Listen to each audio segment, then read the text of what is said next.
हैं भारत पुनः विश्व गुरु बने, यही कल्पना लेके वो दो औरतें इस गंगा जमुना संस्कृति की विरासत को, पूंजी को बचाए रखने के लिए अपने घर में थोड़ी सी पूजा कर जाती है।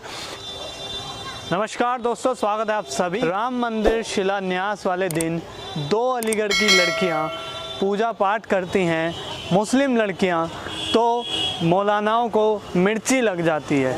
जी हाँ, मौलानाओं को मिर्ची लग जाती है, फतवे जारी हो जाते हैं कि ये हमारे धर्म के खिलाफ हैं।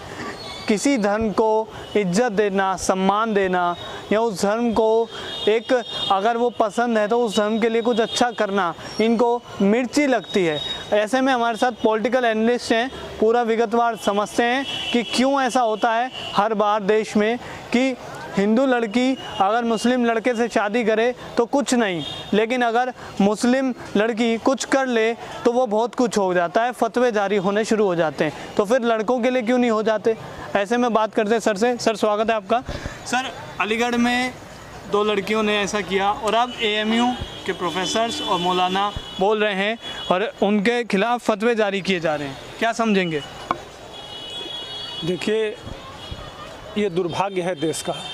यह देश संविधान से चलता है, न तो इस्लाम से चलता है और न सनातन से चलता है।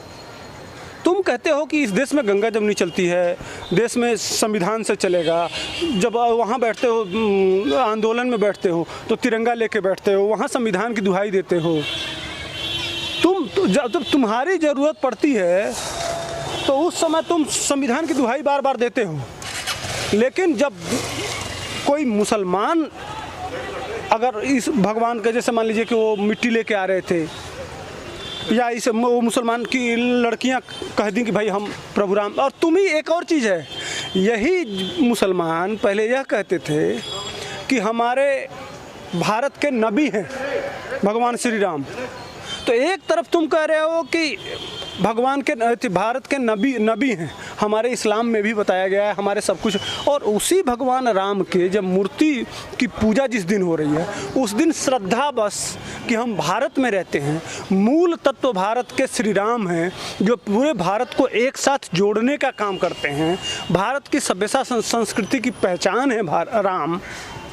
एक बात बताइए, प्रभु राम का चरित्र अगर जीवन में अपनाया जाए तो एक भाई की कुर्सी को देश को चलाने के लिए वो इतना आदर्श रखता है कि उसकी खड़ाऊँ लेके वो जाता है कि मैं नहीं रहूँगा, उसकी खड़ाऊँ लेके आता है, उसकी खड़ाऊँ रख के उसके नीचे बैठ के और अपना शासन सत्ता चलाता है। ठीक, एक भाई को वनवास निकाल दिया जाता है, लक्ष्मण जी, तो भी वो ये नहीं कहते हैं कि मैं यहाँ रहूँगा, वह उसके साथ चल जाते हैं। एक पत्नी अपने पति के लिए घर से निकल जाती है, जो राजा की लड़की है, कभी कोई कष्ट नहीं झेली है, लेकिन पति के साथ 14 साल वनवास चल जाती है। एक पिता, वो कहते नहीं है राम को बन जाने के लिए, लेकिन अपने पिता की बातों की मर्यादा रखने के लिए, वह की बात वृथा न जाए देवऋषि बाणी, और सूर्यवंश की परंपरा थी कि बात कभी झूठी नहीं हो। ठीक, तो उसके पूरा करने के लिए वह जो व्यक्ति 14 साल वन को स्वीकार कर लेता है, ऐसा चरित्र जिसका है, उस चरित्रवान व्यक्ति को के मंदिर की स्थापना हो रही है।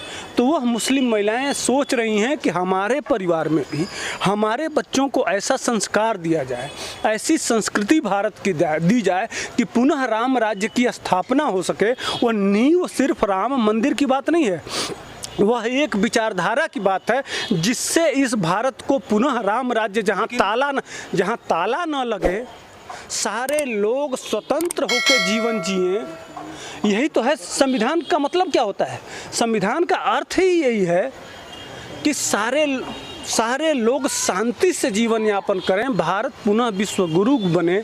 यही कल्पना लेके वो दो औरतें इस गंगा जमुना संस्कृति की विरासत को, पूंजी को बचाए रखने के लिए अपने घर में थोड़ी सी पूजा कर जाती है।